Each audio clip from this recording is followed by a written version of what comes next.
अस्सलाम वालेकुम दोस्तों, मेरा नाम है Tauhid Chowdhury and welcome back to my new vlog.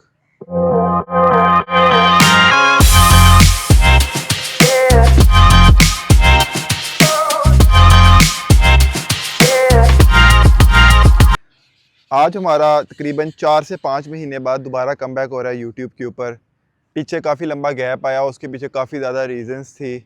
तो काफ़ी दोस्तों के कमेंट भी आ रहे थे मुझे कि आप कोई नई गाड़ी के रिव्यूज़ नहीं लेके आ रहे, और मैं शॉर्ट में फूड व्लॉग्स डालता हूं तो आपके रिव्यूज़ नहीं आ रहे, तो आप दोबारा कब आएंगे, आपकी वीडियोस कब आएंगी। तो अब से इंशाल्लाह कंटिन्यू हम करेंगे इसको, वीकली दो तीन वीडियोस अपलोड होती रहेंगी। आज इस गाड़ी का हम रिव्यू लेके आए हैं। इस वक्त पाकिस्तान की सबसे हॉट और टॉप सेलिंग गाड़ी है। और हमेशा जो मैं गाड़ियों का रिव्यू लेके आता हूँ वो मैं कोशिश वो करता हूँ, मैं ऑनर रिव्यू, मतलब कि जो मैंने खुद एक्सपीरियंस किया हो मैं उनका रिव्यू लेके आऊँ, ना कि मैं लोगों के शोरूम में जाके उनके तरले करूँ कि मुझे अपनी गाड़ी दे दे, मैंने रिव्यू करना है। जैसे कि आप मेरे पीछे देख सकते हैं, दीपाल SO5। ये इस वक्त मार्केट की वो गाड़ी है जिसका सबसे ज़्यादा लोगों में इस वक्त क्रेज़ है, सबसे ज़्यादा ऑन इस गाड़ी के ऊपर है, सबसे ज़्यादा जो आपको लेट डिलीवरी मिल रही है इस गाड़ी की मिल रही है। और सबसे मज़े की चीज़, जो ये गाड़ी चीज़ लेके आई है वो अभी तक आपको किसी गाड़ी में नहीं मिलेगा। जी हाँ, रीफ टेक्नोलॉजी। ये टेक्नोलॉजी क्या है ये मैं आपको आगे जाके वीडियो में बताऊंगा कि इस टेक्नोलॉजी, ये ऐसी क्या चीज़ है जो सिर्फ इस गाड़ी में और बाकी गाड़ियों में नहीं है। वीडियो को एंड तक ज़रूर देखिएगा, इसके एंड तक आपको कुछ चीज़ें पता चलेंगी, जैसे कि इसके प्रोज एंड कॉन्स, मेरा कैसा डिसीजन रहा। मुझे 3 माह हो गए हैं इसको ड्राइव करते हुए। आपने मेरी पिछली वीडियोस भी देखी होंगी हैवल की, कि मैंने पहले हैवल ली थी, उसका मैंने एक्सपीरियंस सारा बताया, फिर मैं उसको नॉर्दर्न भी लेके गया हुंजा तक और बताया कि कैसा उसका एक्सपीरियंस रहा। तो अब हम इसका भी ऐसे ही करेंगे, हम इसका भी आपको रिव्यू देंगे। उसके बाद मेरा आगे प्लान है कि इसको हम आगे नॉर्दर्न लेकर जाएं, और इसमें आपको पता चलेगा मुझे डिफ़िकल्टीज़ क्या आई हैं इसको लेने के बाद, इनकी आफ्टर सेल सर्विस कैसी है, और उसके अलावा किस डीलरशिप से आपको लेना चाहिए। ये सब कुछ आपको वीडियो के एंड तक पता चल जाएगा। हम स्टार्ट करते हैं इसकी लुक से। अगर आप इसको आगे फ्रंट से देखें ना, तो आपको एक सही बल्की लुक आती है, मतलब कि जैसे कि हमें आज से पहले पोर्शे वगैरह की और जैसे कि ऑडी वगैरह की आती थी, कि यार एक पता लगता था कि लग्जरी गाड़ी है, कि एक चौड़ी है और एक फ्यूचरिस्टिक लुक है इसकी। देख के अच्छा लगता है कि आपको ऐसा लगेगा ही नहीं कि आपने जो सा है कोई छोटी गाड़ी है या कोई 1 करोड़ से कम के बजट वाली गाड़ी पकड़ी है। ये जब नई नई आई थी तो मैं देख के परेशान हो गया था कि यार ये कौन सी गाड़ी आ रही है। तो जब पास आता था तो पता लगता था ये दीपाल SO5 है। तो इसके अगर हम फ्रंट एलिवेशन देखें तो इसकी DRL लाइट्स हैं, नीचे इन्होंने फॉग लैंप्स दिए हुए हैं, और उसके नीचे जो सी हैं ये ग्रिल्स हैं। ये ग्रिल्स इसकी ओपन एंड क्लोज हो जाती हैं। बाकी इसका जो गाड़ी का लोगो है मुझे बहुत अच्छा लगा। ये ट्रायंगुलर शेप के अंदर इन्होंने बहुत अच्छी शेप उसकी बनाई हुई है। और बाकी जैसे कि मेरी गाड़ियाँ हैं जो मैं अप्लाइड फॉर लेता हूँ उनका नंबर हमेशा यही होता है, हैवल का भी, और उसके अलावा मेरे पास जो दूसरी गाड़ियाँ भी हैं तो यही नंबर होता है मेरा 322। मैं मैं अब आपको इसका बोनट खोल के दिखाता हूँ और दिखाऊंगा इसमें इंजन नहीं है लेकिन इसमें पेट्रोल डलता है। और ये ऐसी कौन सी टेक्नोलॉजी है कि इंजन भी नहीं है, पेट्रोल भी डल रहा है, और ये सिर्फ दीपाल SO5 में है। हम इसका अब करते हैं ऊपर बोनट। सबसे पहले चीज़ के हाइड्रोलिक है इनके, ठीक है, थोड़ा ये साफ़ होने वाला है। इसके अंदर इंजन नहीं है, बस ये शीट लगी होती है। ये बेसिकली है रीफ टेक्नोलॉजी। रीफ टेक्नोलॉजी ये होता है कि गाड़ी बैटरी पे भी चलती है और इसमें पेट्रोल भी डलता है। होता क्या सीन है, इसके अंदर होती है मोटर, ठीक है। वो क्या करती है कि गाड़ी चलेगी बैटरी पे ही, जैसे ही बैटरी की आती है 20% से नीचे, तो वो मोटर ऑन होके उसको बैटरी को चार्ज करना शुरू कर देती है ऑटो पे, आपको कुछ नहीं करना पड़ता, ठीक है।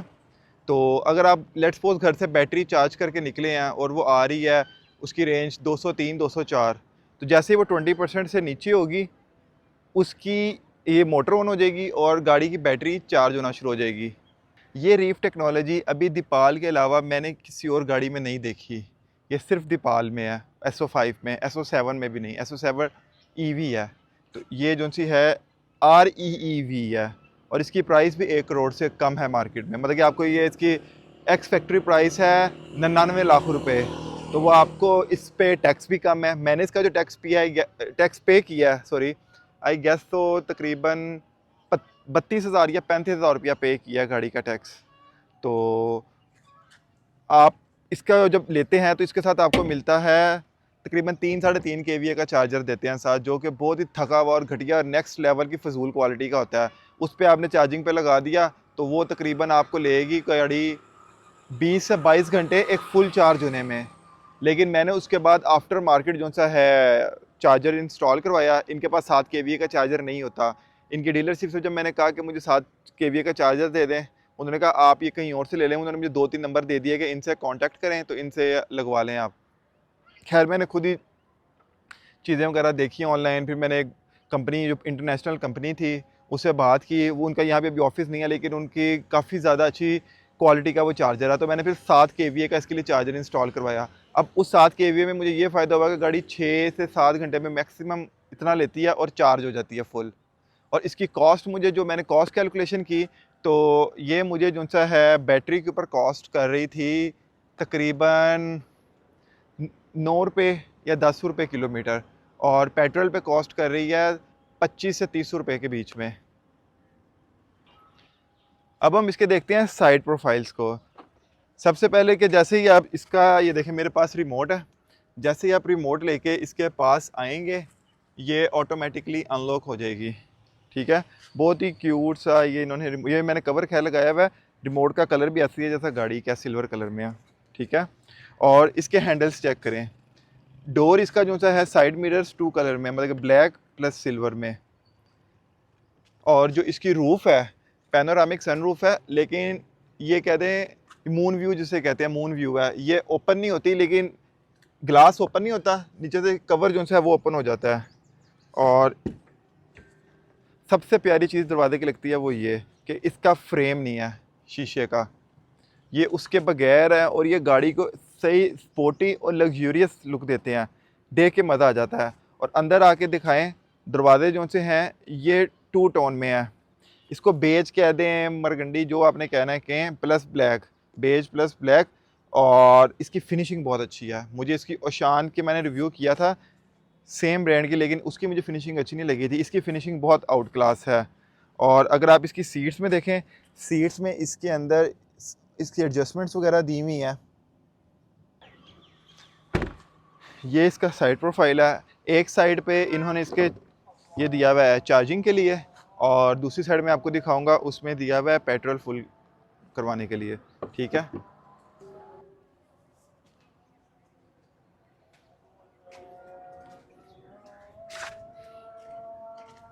अब हम बात करते हैं इसके बैक प्रोफाइल की। इसकी जो ये पूरी एक लाइट दी हुई है मुझे बहुत अच्छी लगती है, और इस गाड़ी का ना लुक भी इससे डबल हो जाती है। दूसरा, इसके ऊपर ये स्पॉइलर दिया हुआ है। और अगर हम बूट स्पेस की बात करें तो इसके अंदर आपके इजीली 2+1, मतलब कि 2 बड़े लगेज और एक छोटा लगेज आ जाता है। मसला इसका भी वही है कि इसके साथ जो सा जो हवा उसमें सॉरी हैवल में मसला था कि इसके साथ स्पेयर टायर रखने की जगह नहीं है। इसके नीचे जो सा है, अगर आपको ये दिखाएं इधर लाके, इसके नीचे, ये खैर मुझे अभी ओपन करना पड़ेगा, इसको ओपन करेंगे, इसके नीचे इन्होंने इसकी बैटरी इंस्टॉल की हुई है। तो ये पता नहीं ऐसी क्यों हरकत करते हैं। भला आप बैटरी आगे इंस्टॉल कर दो इंजन वाली जगह पे या कहीं और पे, तो स्पेयर टायर रखने की तो जगह होना। यही सेम जो सा ब्लेंडर हैवल ने मारा हुआ है, यही सेम ब्लेंडर दीपाल ने किया हुआ है। अब मैं आपको चेक करवाता हूँ इसके पीछे लेग स्पेस कितना है। मेरी हाइट है 6 फीट 3 इंच, तो ये चेक करें, ये मैं बिल्कुल कंफर्टेबल बैठा हुआ हूँ। मेरा ऊपर सर में देख लें कितना गैप है, तकरीबन अच्छा खासा ऊपर गैप है, और आगे देख लें। अब हम बात करते हैं गाड़ी की ड्राइव की और इंटीरियर की। इंटीरियर में अगर आप इसका ये स्टीयरिंग चेक करें, स्टीयरिंग के अंदर आपको मल्टीमीडिया कंट्रोल मिला हुआ है। उसके अलावा इधर से आप मोड्स वगैरह गाड़ी के चेंज कर सकते हैं। क्रूज़ कंट्रोल इन्होंने इधर पीछे दिया हुआ है, जहाँ से आपका गियर लीवर है, इसी से ही आपका क्रूज़ कंट्रोल सेट होता है। और इसका भी लेफ़्ट साइड से इंडिकेटर वगैरह और वाइपर वगैरह दोनों ऑपरेट होते हैं। उसके अलावा इसका जो सा है, ये आपको इंफोटेनमेंट अगर दिखाएं, इसकी एक मैं कंप्लीट वीडियो बनाऊंगा, जैसे मैंने हैवल की बनाई थी और लोगों ने बहुत पसंद की थी कि इसको कैसे यूज़ करते हैं, इसकी सेटिंग्स में कैसे जाके चीज़ों को सेट कर सकते हैं आप, ठीक है, अपने अकॉर्डिंगली। तो इसकी भी मैं बनाऊंगा इंशाल्लाह, 1-2 दिन में वो भी अपलोड हो जाएगी।